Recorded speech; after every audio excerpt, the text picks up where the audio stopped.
Hey guys, Arcade Adam back with another video. And in this one today, if my slowly blinking and lighting up control panel will illustrate shortly. See the white, kind of how it's purple on camera? Wow, that went by really fast. I should have planned that better. But here, if I get down, see how this red is not equal to that red? We're going to try to fix that. See this, everybody's got these trackballs and they're just not as bright as the buttons when you have them right next to each other because these are the Ultimarc RGB amazingness and this is just not. So what we're going to do is here's the white. You can see how it immediately goes like pink in the camera. The camera's playing around with the brightness, but you get the idea. You know what it's like. In person, this doesn't look right. It's not the same color as the buttons. So that's what we're going to try to fix today with a little product I found on t-moldng.com. This little guy is the U-Track RGB LED panel. Now, this is a Happ trackball, so I guess we'll just see what happens. And see if I can modify this, because what's going on with this is the LEDs are A, not as bright, and B, they're distance-wise, they're located below the trackball too far, if that makes any sense. They're not right up against the trackball, so they're dimmer because of distance. It's like the sun distance away from the earth kind of thing. These guys have the light inside the button, and this is like a mile away. Well, let's just get into it, and I'll show you what I mean.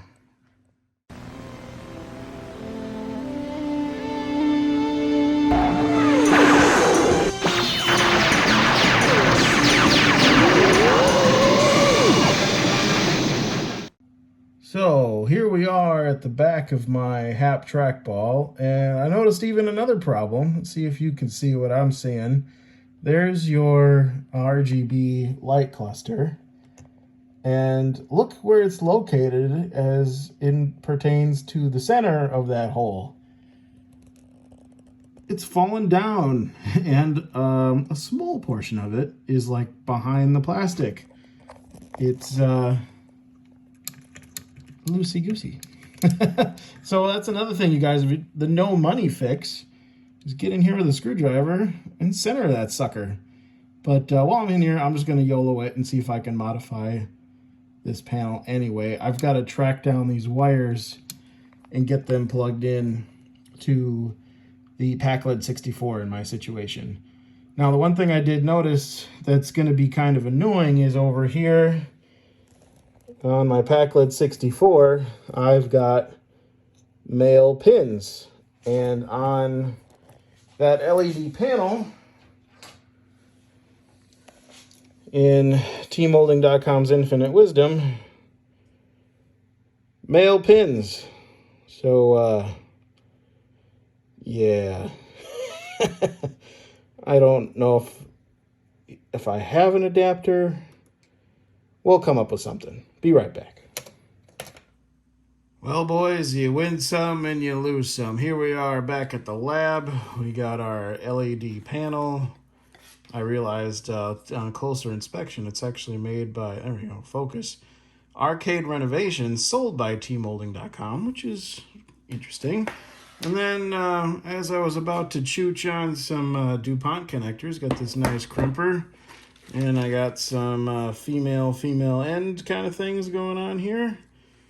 And before I did that, I open up the bag and I look at the instructions and I go, well, wait a minute. 12 volts. That whole iPack business is 5. Whoops. We need a new game plan. Be right back. All right, upon further consideration, instead of abandoning this product, I'm going to go ahead and what I'm going to do is, we got our standard RGB situation, and everybody knows RGB is the 3 wires on the right, and that white wire is positive, so 12 volts. So what we're going to do is, This confirmed that green, red, blue is a good old analog and negative, and then white is positive 12 volts. We're going to put the RGB on the pack LED and then give it a Chuchin extra 12 volts separately. At least that's the plan. We'll see how it goes. All right, let's get DuPont figured out here. So, does anybody know what the RGB order is of the Ultimarc buttons? Is it GRB? RGB? That might be something to look up real quick.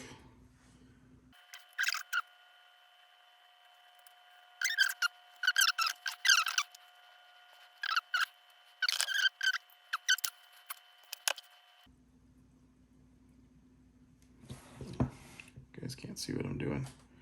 You got to thread the needle and you got to get a little sheath on there. If that makes any sense. Focus. See those little wingies? They should fold over into the red sheath. I'm getting it in here.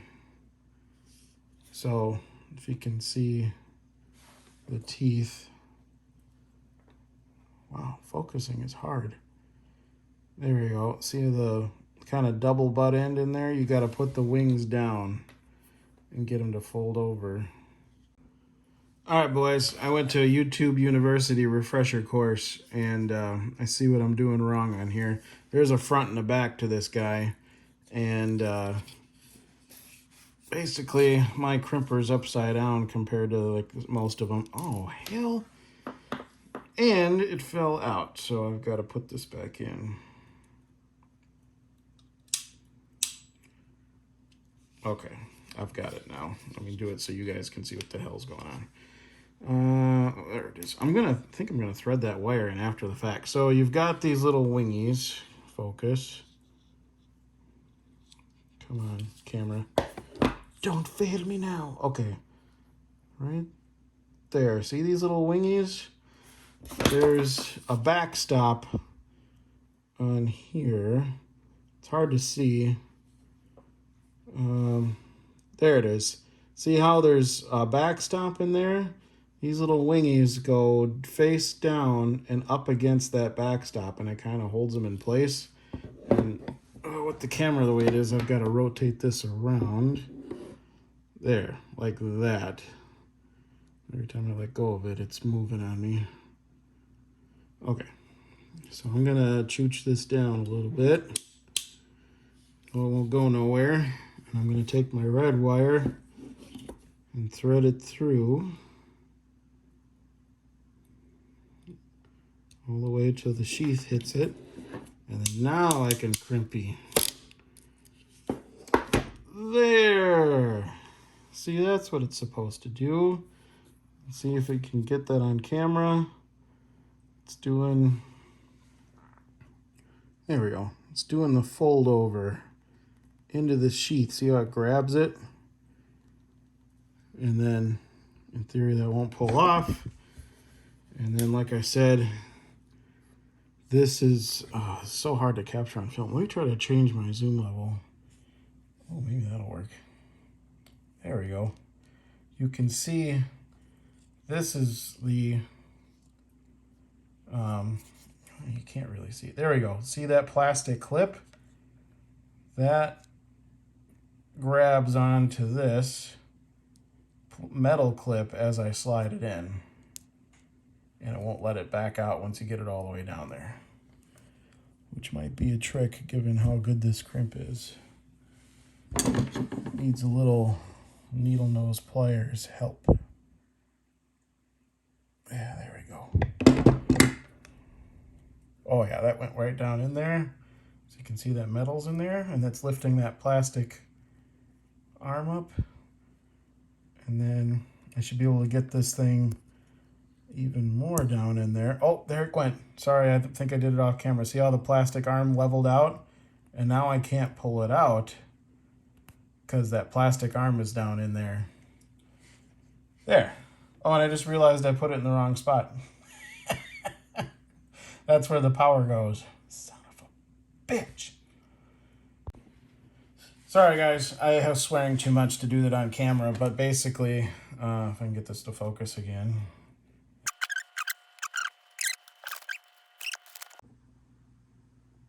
All right, still not perfect. There you go, that's a little better. That little plastic black arm, see if I can get in there and point at it with this. You lift it up with a sharp object and then pull the metal piece out. Then you can put it into the next door neighbor. So I'm going to repeat that process and do a green and blue, and I'll be right back with you.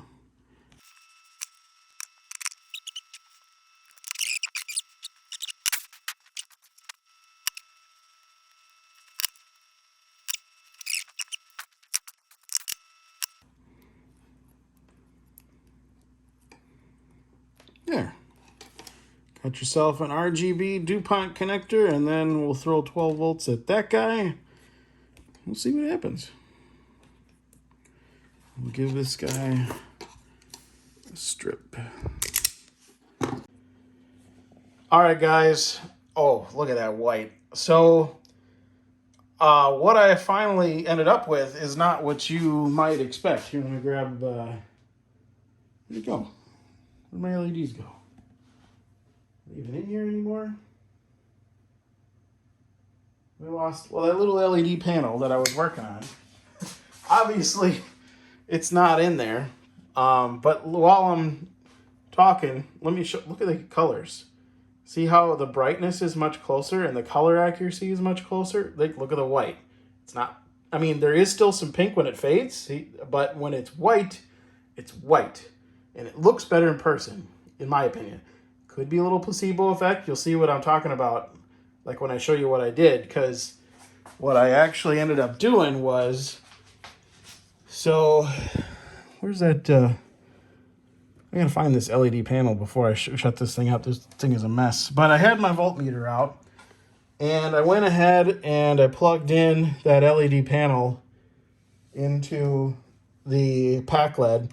The pack LED puts out 5 volts. That LED panel, like I showed you, wants 12. So when I installed it on the Happ, it looked like shit because it was super dim. Because 5 volts is not equal to 12. So maybe you can see what I did.